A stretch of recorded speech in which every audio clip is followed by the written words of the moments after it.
2020, and how Texas Women's Foundation has adapted to serve our grantee organizations. And then lastly, a knowledge around the actual grant making process. And you'll hear firsthand stories with two of our panelists who are involved with that process over the past several years through multiple lenses, depending upon how they've been involved with the foundation. So similar to previously, we want this conversation to be very interactive. It is a conversation, and I've talked with Mary and Shonda, and they want you guys definitely to ask questions as we go along. Excuse me, as 19 Society members, your support and participation is crucial to the success, sustainability, and agility of the foundation and our grant making process. So we wanted to provide an educational opportunity for all of you to see how we work every day, how we invest in the community, and how you all can get more involved in the process. So thank you so much for Mary and Shonda, and I'm going to go ahead and turn it over to y'all. Hi, good morning, everyone. Thank you for joining us today. Hello. Mary and I are going to tag team this, and like Natalia said, feel free, we want this to be an engaging opportunity, and hopefully you'll walk away learning a lot. Mary? Sure. So I'm going to start, and I'm going to take more of a high-level view of our grant making, and then Shonda is going to do a little bit more of a deep dive, and then we'll just keep going deeper and deeper. So let's, if we can proceed to the next slide. Okay. So again, from a high-level view, if you could look at the Texas Women's Foundation and our grant making, the grants that we make would fall into these three categories. We have our community grants, our strategic grants, and our donor recommended grants. The community grants are circled in red along with resilience funds because that's kind of where we're going to spend our time today. But I wanted to touch a little bit on each of these. So our community grant cycle, it happens about once a year, and our fiscal year is from July to June. So in 2019, the fall of 2019, that was our last community grant cycle. And Shonda and I joked that we look for every penny under every rock for these grant cycles. And so sometimes we do have these weird amounts that end up with like 0.66, cents. And I say that because we had just done that. We had finished the calendar year, and then COVID hit in 2020, the spring of 2020. And we had completed our cycle. And so we had to take a different approach. And then our resilience fund was born. So our strategic grants are a little different. They have primarily been focused on our economic security initiative. And for instance, around childcare access, as well now around housing. And we've had some grants that are focused on leadership, primarily leadership for young women of color. And then we have our donor recommended grants. And this is kind of an example of when, there's so much richness in all these bullets that we could talk about for a long time. But this current fiscal year, we've had 4 giving circles who have been active: our Heritage Fund, Village Giving Circle, the Orchid Giving Circle, and the H100 Giving Circle. And Gowrie and Araceli are active in those, so they can share their perspective as well from those giving circles. And then we have our donor advised funds, so our DAF recommended grants. And a donor can establish a grant at a fund at the foundation, and everything in that fund will always be used for charitable purposes. And there are IRS rules around this, but the donor can also have the privilege of making recommendations for grants. So if you ever see a list of Texas Women's Foundation grants and you see something and you may wonder, well, that doesn't look very women and girl focused, it might be the World Wildlife Fund or something, that's probably a donor advised fund grant recommendation. And that's our support of empowering women's philanthropy. So we can go to the next one. So in our community and in our strategic grant making, we've taken 2 approaches historically. One is responsive, and this is part of our community grant cycle. We don't go out to the community and say we are looking for domestic violence grants proposals. We say, community, tell us what the needs are in the community and as they pertain to women and girls. And then we work with what we receive. because that is what the community is telling us is needed. Historically, our grants have fallen into the categories of health and safety, education and leadership, economic security, and then we have a few others that are things like legal services that don't fit very well in either one of those categories. And that's just what we have found over the history of the foundation. And then our strategic grant making is more focused. It's where the foundation, we're looking to have a certain outcome. So in the case of economic security and childcare, we wanted to create more access to childcare. And so we're working more strategically with with nonprofits who are working in that arena. And together we are able to, meet the needs of women and their childcare needs, but are also able to support the nonprofits who are working with the same goal of making childcare accessible, and also helping us to meet our outcome, which are primarily driven from our own research around economic security for women and girls. Next one, please. So foundations, philanthropies, funds, and there's so many ways to approach philanthropy. And for us, participatory grant making has been at the forefront ever since our inception, really, because at inception, because we had no staff. And so the women who founded the organization had a mission. Funding was not going to programs that benefited women and girls. They raised the money and they put the funds out in the community. And we continue to participate to use participatory grant making because it involves so many voices in that funding decision. It's not me making a decision. It's not Shonda making a decision. It's not the two of us in a room saying that one, not that one, but it is, multiple stakeholders who are helping to drive these funding decisions. Some funders will focus on place-based grant making. So they want to benefit a zip code or a block or a neighborhood, or for us, we're focused on 4 counties, Dallas, Collin, Denton, Tarrant, and the surrounding counties, but we're not focused on a particular area just per se, more North Texas. And as we even have statewide grants that we're making because we are the Texas Women's Foundation, but not necessarily through our community grant making. And then trust-based grant making. Now this is very, it's at the forefront right now, I think, for philanthropy. And because there's such a power dynamic in philanthropy between funders and the nonprofits, this is really a more equitable approach to grant making. And it is the foundation's trusting that the grantee will get the services into the community where the services are needed. So next slide, please. So in March of 2020, COVID comes along, and where we had been doing responsive grant making with our community grant cycles and strategic with our economic security, and we had been participatory and as part of our community grant cycles, suddenly we are doing all of them. We are doing responsive grant making. When we came home to work in mid-March, we were trying to put out guidelines by the 1st of April. And yeah, I remember sitting there going, I have no idea what to ask because I have no idea. Nobody knows what to expect from COVID. And so that was just responsive to, we're open to your new and, your new ideas, your existing ideas on how to address the needs that are emerging at this time. It had to be done rapidly because those first 3 months, the needs were they were just coming out of everywhere. And it was still strategic because we were still remaining focused on women and girls. And then we had the opportunity to go rapid again when Winter Storm Uri came around in February. Now, at the same time, we wanted to maintain the participatory grant making that we had been doing because that is, it builds credibility and trust in the community with our grantees. But it also, the process itself is part of the stewardship that the foundation offers.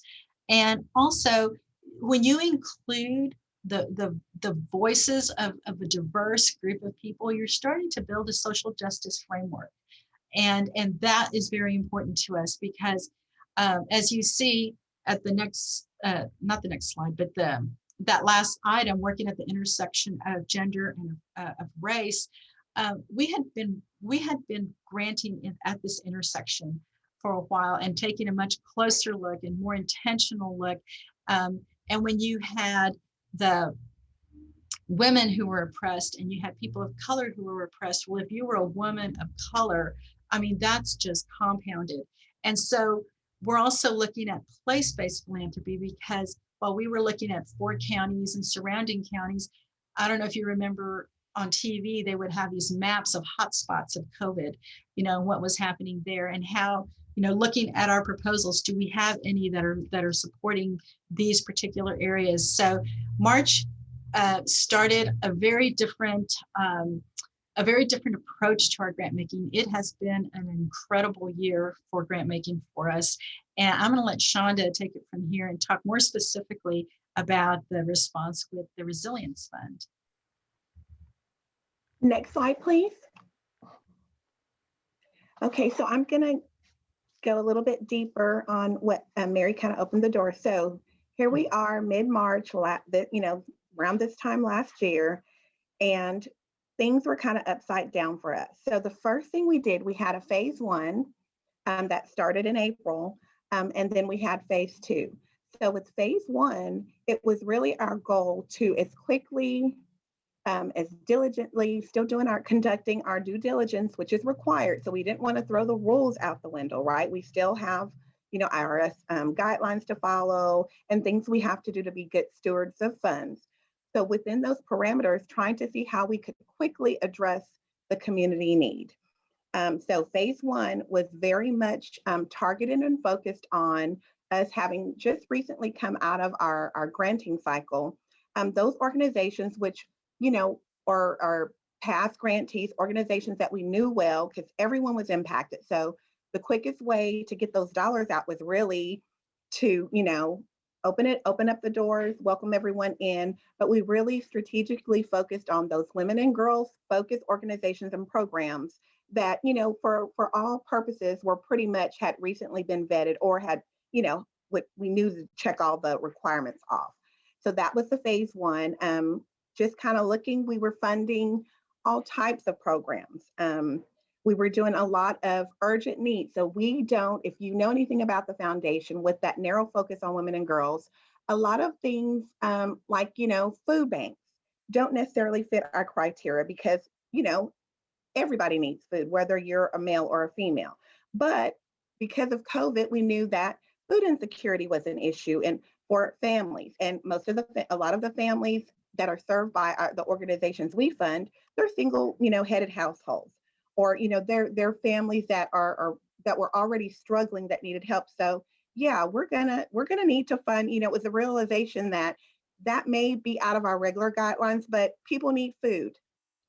Housing was a big issue that came about. I'm not saying anything that anyone on this call isn't aware of, but aside from our strategic focusing on housing, we don't do a lot of that unless it's specific to transitional housing, for women and families. So we funded a lot of that.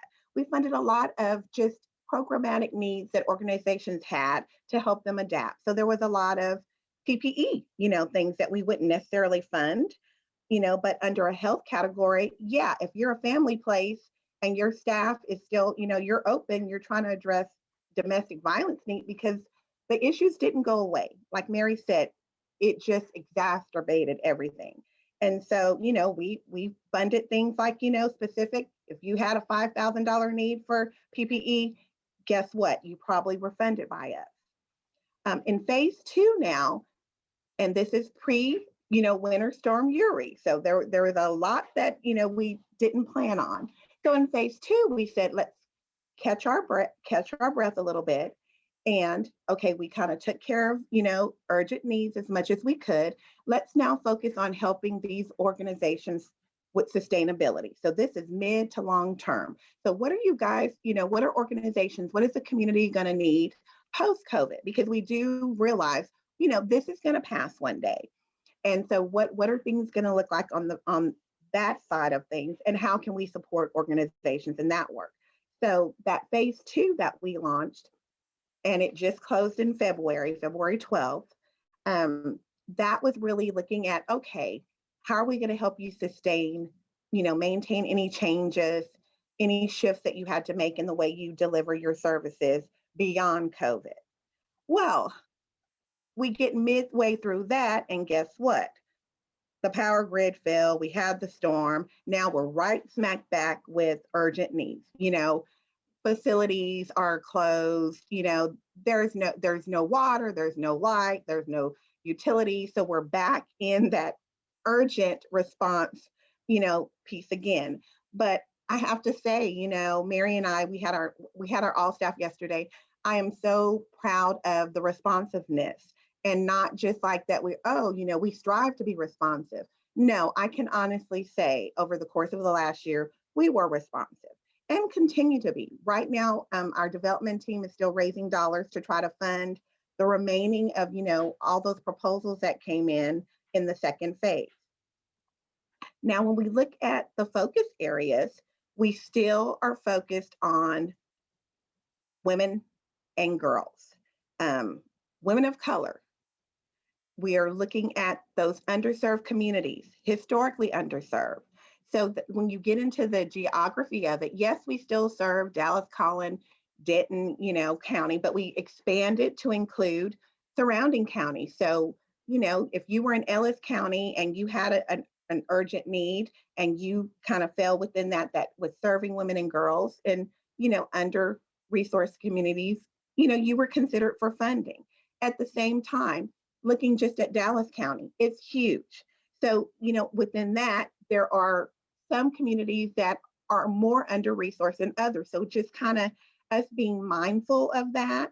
And that's also where us using those community volunteers come into play to help us really sort through to make sure that even with, our resources, that we were being the best stewards and really trying to get those dollars in the hands of the neediest among us. We still stuck to our basic guidelines of 30,000. That seems to be our sweet spot. So you could ask for between 5 and 30. We always tell organizations to ask for what you need, and they do. I will say most organizations came in for 30,000, and we try to, fund at that level. And Natalia, you can go skip ahead. I'm sorry, I'm rambling and we don't have a lot of time. But within that, like I said, we didn't throw the rules out the window. We still have a process that we adhere to. Mindful, though, that it had to be modified a little bit. So with a lot of the community grants and even the giving circles, most of them would have had a final report due, and we had to be lax with that. We know that you may not have had internet, and, just like we were working at home, a lot of organizations, they had to go home too. So, the final reporting requirements, and we're still kind of tweaking that part now because it's going to look different because things are different. So we don't want to be, having you complete reports just to check that box. But we do want, outcomes from you on, what did you do with those dollars? What was the impact on the clients you served? But in our process, it's pretty straightforward. Applications came in and we were looking at them every week, every month, and continue to do so. We selected a few. And so when I say a few, there's no way we're going to site visit 140, 160 applications, just not possible. If we had all the volunteers in the world, that's just ridiculous. But what we did do is we were very strategic in which ones were site visited. So it could be that you were brand new to us. It could be that it was, a little bit outside of our normal scope, just to make sure, like Mary said, we're not in a room somewhere picking and choosing, really getting a varied and multitude of perspectives on, okay, we think this is a good fit, but, hey, is this measuring that against, other thoughts, other backgrounds, other perspectives to make sure we're not operating in a silo and to get that consensus. We did those site visits, and even with our visits, it wasn't necessarily that they were completing, a full summary report. If you've volunteered with us before, we have a very structured, you get trained, you do your visits, you do this report. No, what we really were trying to figure out is this something we can fund or not?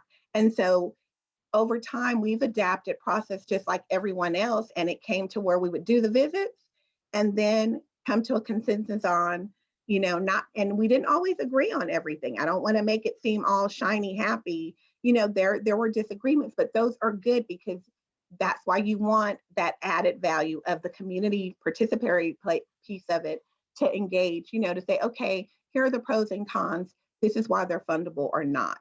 And then from there, we worked our darndest with, our board of directors have been wonderful in approving things quickly, but then we still have to go through finance. And one of the changes that came out that is probably going to stick, I'm sure, with us is we went from paper checks, paper contracts, everything is electronic. So if you're awarded a grant, it's about typically a 2-week turnaround for us to get those dollars out to you. So we're doing electronic signatures, electronic board approvals, and then ACH payments, which cuts it, from a week or 2 weeks to 3 to 5 business days. I love that part of it. And I'm hoping, that that's going to stick with us going forward. I don't know why we weren't, everybody's doing ACH. I don't know why we weren't, but that was something we had to do out of COVID. And that part has really worked well. I'm not going to read through the list, but, we have virtual visits. We schedule them, organizations are gracious enough to take time out. We did it all on Zoom. We had great participation, and Gowrie and Araceli is going to speak to that in a little bit. We had great participants. I mean, they were all in, they did their homework, they read, they asked great questions, they led a lot of them. So I'm really proud that we kept that community engagement piece. Next slide, please. And then I'm not going to spend a lot of time here, but eligibility, you got to be a 501c3. We really limited, you had to have a history, of doing what you're doing in the community. It had to be in the North Texas area. With the expansion, to Ellis and Rockwall County, which is very close to us. You had to agree to report on an outcome. And like I said, we're still finalizing the report literally as we speak, but we will be capturing, that data on the back end of how those dollars helped, the community. You had to be able to accept an ACH payment. Again, we didn't get any much pushback there. Everyone loves ACH. And, you have to be in line with our mission, values, and core competencies. And so no type of discrimination is accepted whatsoever. Next slide. Here are just some high level pieces that we share this with the grantees, but these are all the things that really factor in for us. I'm not going to read it verbatim, but I do want to skip down to that intersection of gender and race. That piece for us is very, very important, that we're taking into account, the uniqueness of being a woman or a girl in our society, and then also what role your race plays. A lot of times it's not pretty. We don't shy away from that. We are here to try to, as much as possible, to address those gaps in society when we can. And then, of course, integrity, fairness in the process, being inclusive of all women, regardless of how they identify, all races, all ethnic backgrounds. Like, we are truly come one, come all. And I think when we get to the end and we look at our portfolio, I'm giving us a pat on the back. There is a lot of diversity just across. I'm so proud of that piece of it. And not that we weren't doing it before, but I think all things considered, we really did a good job with that race and gender. I'm so proud, not just talking the talk, walk the walk. Next slide. And here, leading into this, these are questions that we introduced into the application. And actually, these were questions that were in the prior community, the regular full cycle before COVID, kind of threw everybody wishy-washy. These are 2 questions that, you had to address in your application. And it was very easy, even with that last community cycle, to see who was really doing what. And not that you had to be perfect or held to a higher standard. We're all a work in progress, and so are organizations. We get that. But you could clearly see some of the answers were not forthcoming. you know, some of them were honest and they said, you know what, we know we should do better. And guess what? Here are the steps we've taken to address it. Or you would have some that would dance around it. It's like, nope, you didn't answer the question. So that's a no by default, right? But then there were some that were doing the work and they could tell you exactly how, and you knew that they were really doing the work. But I think the win-win in adding this piece to it explicitly, you know, asking these questions, if you weren't thinking about it pre-COVID, you're thinking about it now. You know, if you weren't funded, this may have been the reason why, because we're focused on that gender and race intersection. And for us, we don't have a problem telling you, hey, you know, you're doing domestic violence over here, they're doing domestic violence over there. But, you know, guess what? They really have the chops, you know, to prove that they're really looking at their approach in their programming and their service delivery and their board composition and, you know, who they hire, how they're hiring, like all of this. And this is a philanthropy movement I'm so pleased to see as well, is that, you know, we're not in this little box where there's so many in our society that are left out just by nature of where you live, work, you know, who you are. And so I think this kind of helps bring it. It's a straightforward question we're asking to everyone. Now, how you're responding, what you're really doing, that part is kind of on you. And the hope is that even if you're not there, you're now thinking about how you can get there. And that, you know, accountability, people are looking at that and it's factored into why you may or may not get money from us, bottom line. Next slide. So here are some additional ones that kind of tie in for us when we're kind of evaluating. So those were the questions that we posed to the organizations. And this is kind of how we're factoring. And when we're making those decisions in phase 1 and 2 of resilience, is this a short-term, you know, piece that we can help it? Is this going to be long-term? If so, for how long, you know? Did it address that intersection of gender or race? You know, that's a yes or no. Either they did or they didn't, and this is how we know. And then we looked, you know, there's nothing you can do about your board.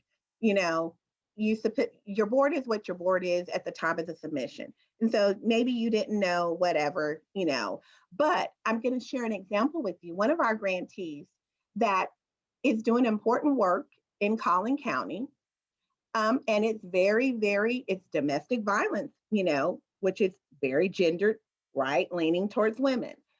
But they had not been funded by us for a lot of years. They got several site visits, but the thing that kept coming back to us from the volunteers was looking at their board. It's a women-focused organization, all white guys on the board. And that bothered those ladies. And it should have bothered those ladies enough where that's why they said, yeah, you're doing great work, but I'm sure you can find some women somewhere in Collin County to serve on your board.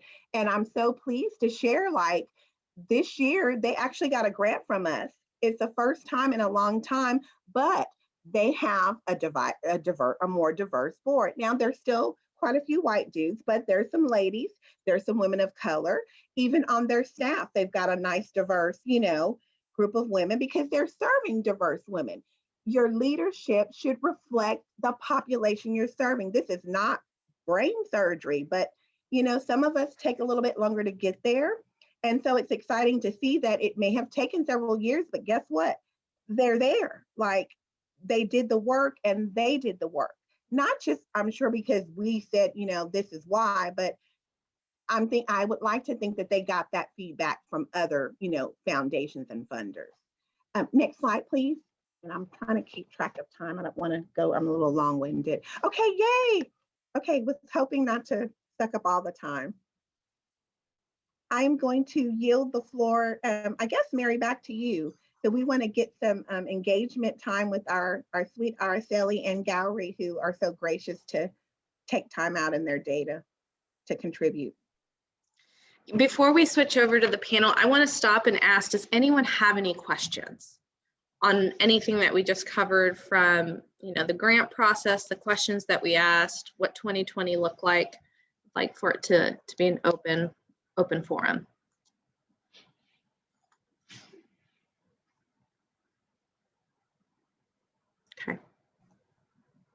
Well, thank you so much, Shonda and Mary, in describing how the process works kind of behind the scenes. And so I'm so excited to have Allie Sharma and Allie Munoz with us today.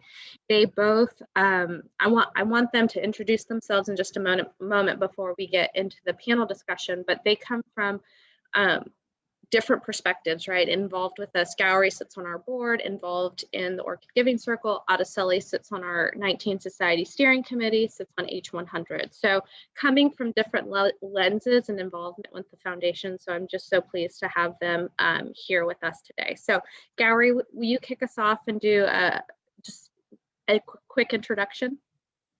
Sure. So I'm Allie Sharma, and I have been involved with this type of work, I guess, with the Orchid Giving Circle specifically for over 6 years. I started as a volunteer in their grant committee and have been a part of that for the past 6 years. And this year, I actually stepped into a little bit of leadership and actually chairing the grant committee. So and then other than that, I guess as a family, we do have interests and we support Texas Women's Foundation. We have for years and have followed the important work that they do, but other organizations that also work with women and children. So it's we're a very value-based philanthropic family. So, and it's good to find organizations that do the work in that way. Thank you so much. Allie? Sure. Hi, everybody. I'm Allie Munoz, and just like Natalia said, I'm a part of both the XIX Society Steering Committee and the Latina Giving Circle. With the XIX Society, that was actually really how I first got introduced to Texas Women's Foundation, and I owe it to Mary and kind of attending one of the viewpoints breakfasts at the Federal Reserve and just being blown away by a lot of the information and statistics that they were sharing on women and really the wage gap and disparities across different women of color. And it was just very eye-opening. And I'd always had heard of Texas Women's Foundation and had started to quietly join the breakfasts or luncheons when I had time. But in 2019, I officially signed on as a XIX Society member and got to volunteer at some of the events and was just very, just really excited to be a part of something very different. I work in the philanthropy space already. I work at Children's Health, and so I'm a part of their foundation. And at least for more than 12 years now, I've worked in fundraising as, just my day job.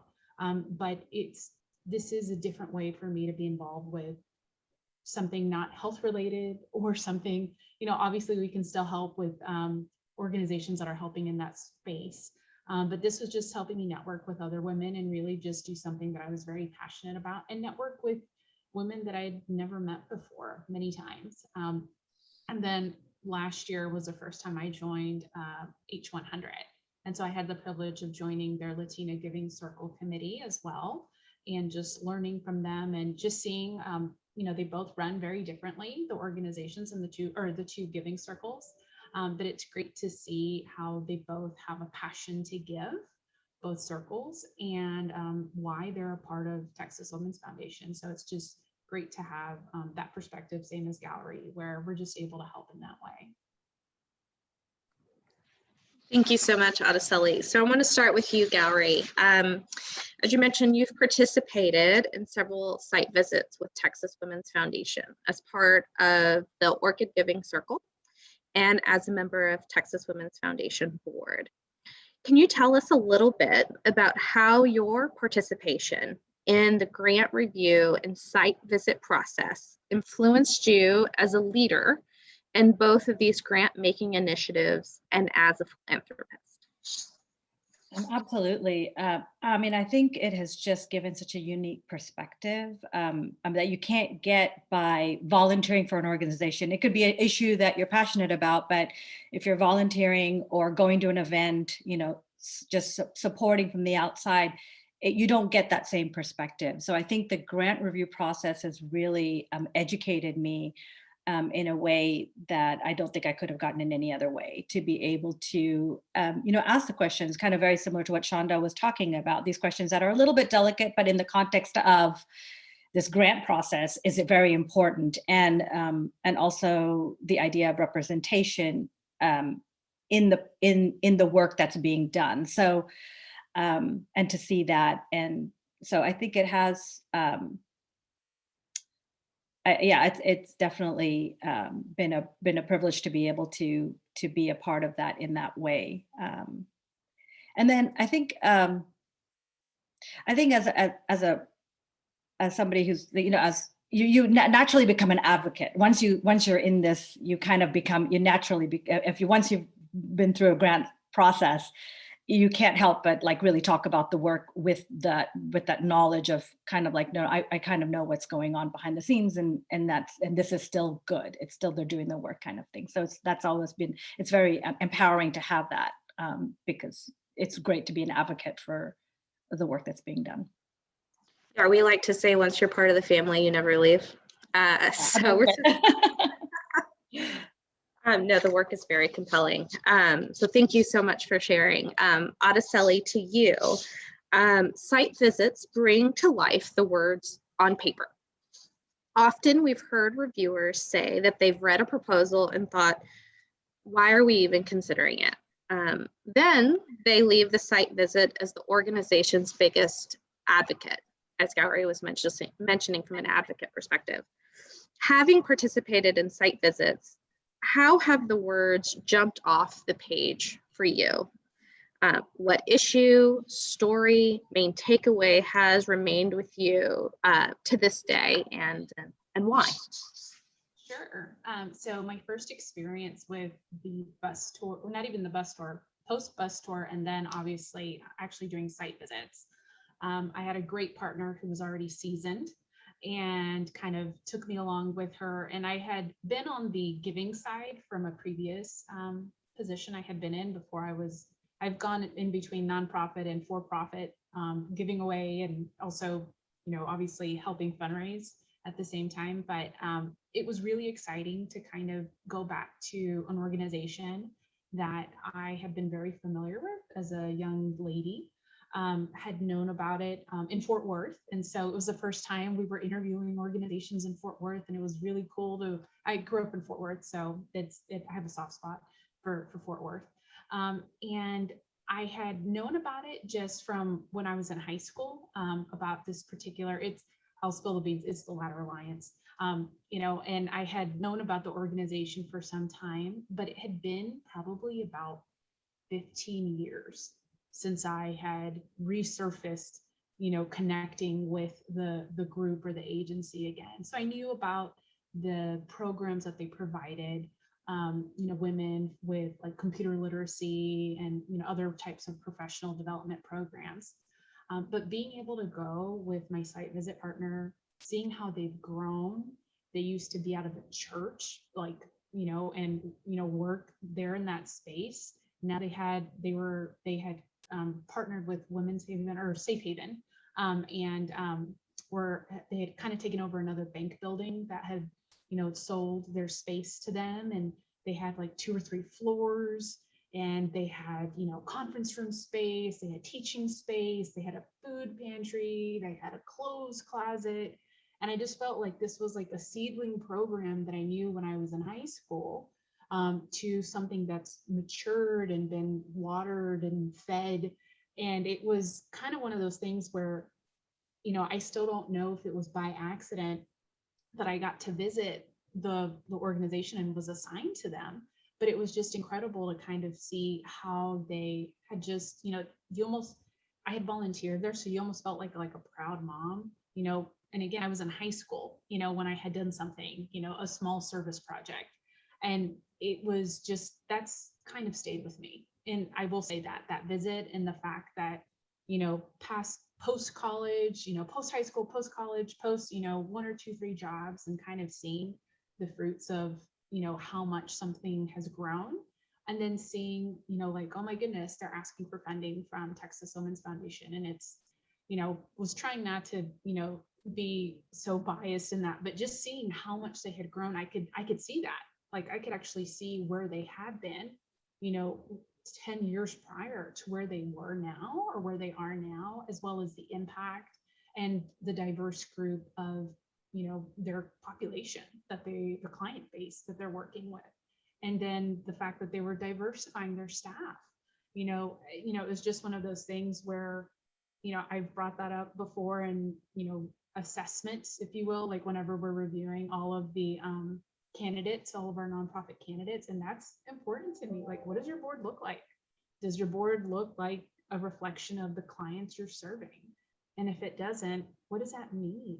What does that mean for you? What does that mean to your organization? And, for me, it's very personal, just because growing up, my family and I, we were recipients of services from a lot of organizations that Texas Women's Foundation funds, not in Dallas, growing up in Fort Worth, but very similar types of organizations.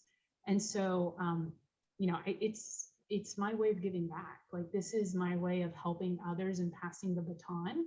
But at the same time, it's also teaching younger generations how you need to be doing this. My stepdaughters, I have 3, they all know this is something I'm very passionate about on a very personal level.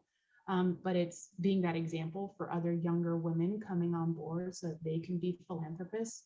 And being a philanthropist, the last thing I'll say is it comes at various levels. Like, you can be a philanthropist by giving $25 a month. You can be a philanthropist by giving $100 or $1,000 a month. Whatever is your means, you can be a philanthropist in that way. And while my husband and I, we both work at nonprofits, giving away of our money, and especially with Texas Women's Foundation, because I give in 2 different ways, it's very important to us. And, we want to teach that to this next generation. And my hope is that women who are a part of these circles also feel that way. And, you get a little taste of that during these, these visits, and especially even the virtual visits. And yes, you still can get a great experience during a virtual, visit as well. I was able to do that with the Latina Giving Circle last year, and the virtual visit was still very, very good and worthwhile. Thank you so much, Araceli. And I know I've had conversations with several of you on the phone of like the definition of a philanthropist, right? They look like all of us. And I think that's something that I learned by coming to the foundation and continue to have conversations with each and every one of you. So it's wonderful to be on this journey and bringing this information and the ability to give back to the community that we've come from. So thank you, Araceli. I want to ask one more. Mary, do you have something? Would you like to? Oh, yeah, I was going to just share that often with our reviewers, there's so many backgrounds, and we love that, just having all the different backgrounds there. And for some of our reviewers, it's their time is their philanthropy. And they'll say, I just can't right now, but I love doing this, and I'm thinking, you're an accountant and I can really use your skills, during a site visit. Come on down. But also I've seen, from just having been around here for a while, I've seen, just site visits where people just hand a check at the end of the site visit because they just see something that can be remedied so quickly. But also that the individuals go on to volunteer with the organizations to serve on their boards. I've seen some of our grant reviewers who have completely done a change in the course of their careers and gone into public sector, social services. And it's interesting too for me, and Shonda can probably start counting how many volunteers we've seen who are now EDs at different nonprofits that have kind of toyed with that idea, or thinking about it, but it's the impact is considerable, both personally and to the organization.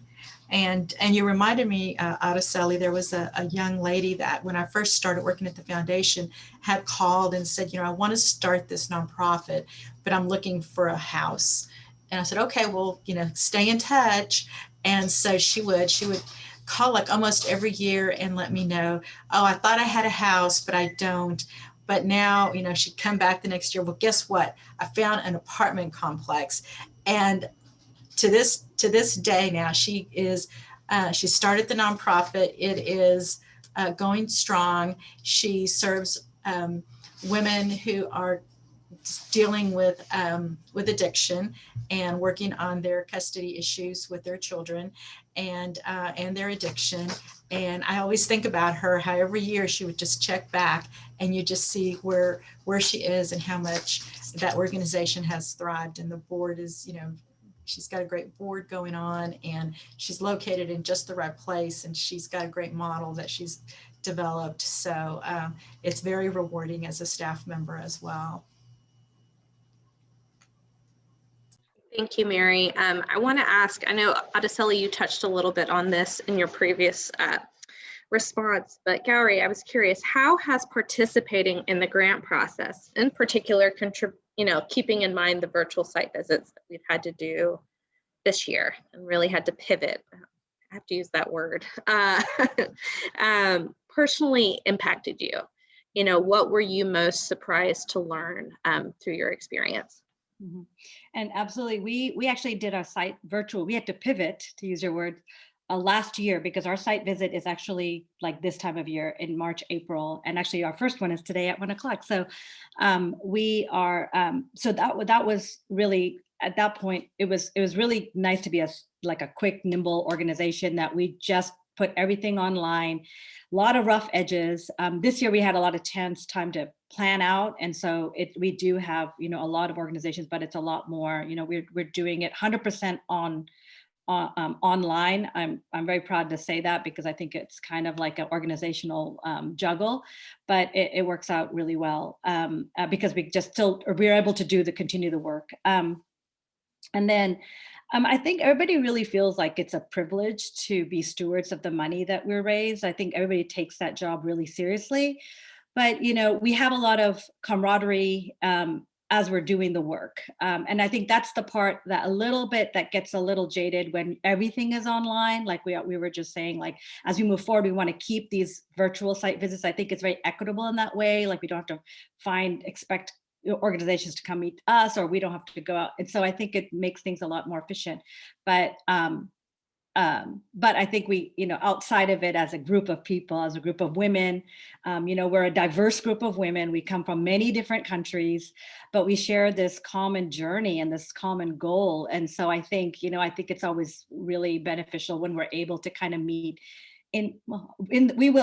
I know soon in person, but you know, it's kind of a nice balance because we have this work side that we take very seriously, but then we're also enjoying that as well.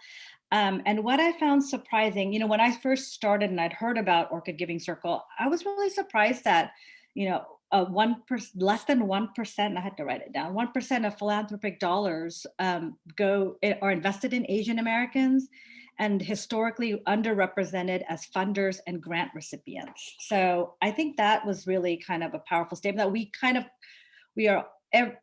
every year we bring that up because I'm sure it's changed a little bit and we're part of that change. I'm very proud that we're part of that change, but there's still like this good question, are we meeting the needs of the people who are out there? Do we really know, has the data been collected about especially Asian Americans? Because it has been kind of a silent minority that, you know, there's a lot of the Asian population that doesn't even realize that there are people that look like us and that are very similar to us that are underserved. That's one surprise. The second surprise is the depth and diversity of issues, be it, you know, the trafficking or refugee, domestic violence survivors, along with education initiatives. So I think the diversity that's always, every year, it seems like there's more and more out there. So that's always a positive. And then, and also I'm pleasantly surprised at the generosity of our community. I think getting into this work, I'm like, well, you know, do Indians send money to India? And do they give it in the community where they live and they have their jobs? Like, we weren't really sure. And I think there is an education, as Araceli was saying, like, I think we're, you know, we're in a very unique position, again, where we're educating our younger generation populations, as well as our peers, on this idea of giving where you live and how that looks like and how it can be kind of something that you could relate to, the people, the culture, the languages that you relate to. So I think that has been a nice surprise at the generosity, because we have really, I think every year we set a goal, and then I think there's the type A, we make that goal. We actually even get a little extra. So those are 3 surprises. That's amazing. Thank you, Gowri. Araceli, I wanted to ask the same question of you. How has it personally impacted? I think you shared a little bit about that previously, but what were you most surprised to learn through this process? I think same as Gowri, that people are just so generous. And it's not that they weren't before, but the idea of giving at any level, I think at a young age, I knew to always give back, even when, my mom was working many jobs, low wage, and we're like, okay, we're going to tithe, and we're always going to tithe when we go to church. And I think for many people, their place of faith is where they begin to start being philanthropists, unbeknownst to them, whether they know it or not, and kind of rooting some of that.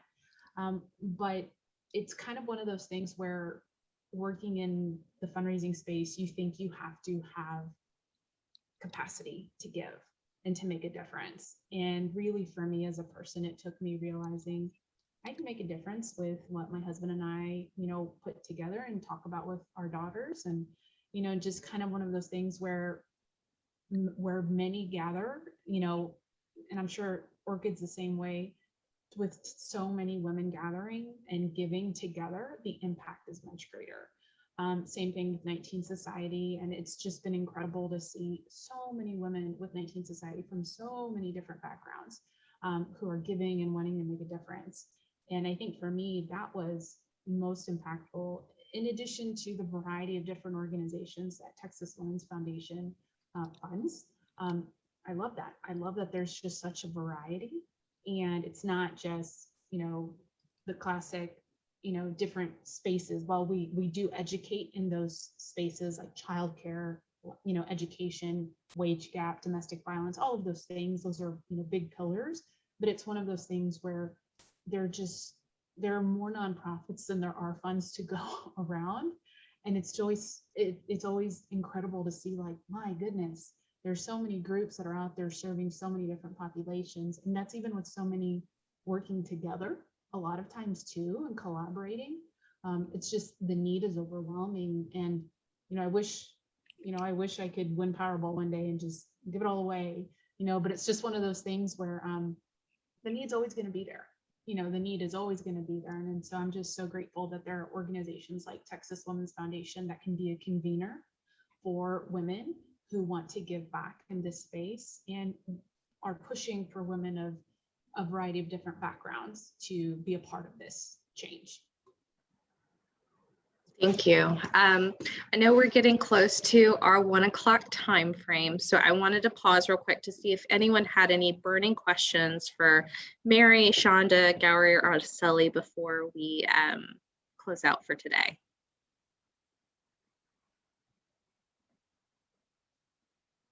Okay. And if you don't, and if you think of it later on, please don't be shy. Please reach out to myself or Mary, Shonda, and if it's a question for Gowri or Araceli, I can get those questions to them as well and get them answered for you. I hope everyone enjoyed the conversation today and walked away with some little tidbits of information and inspiration. I just want to say thank you to all of you.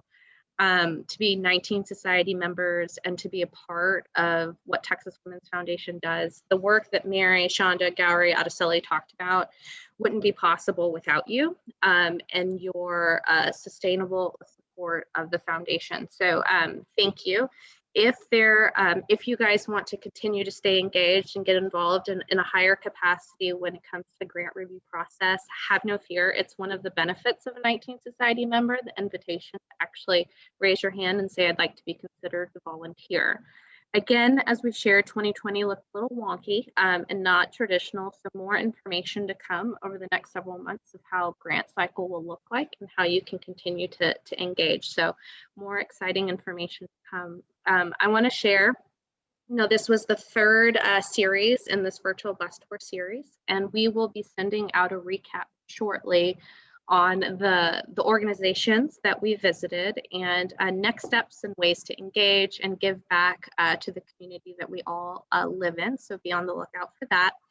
And then lastly, I hope to see everyone on the 29th for our Leadership Forum and Award celebration. Tickets are still on sale on our website, txwfleadership.org. Yes, claps, Kara.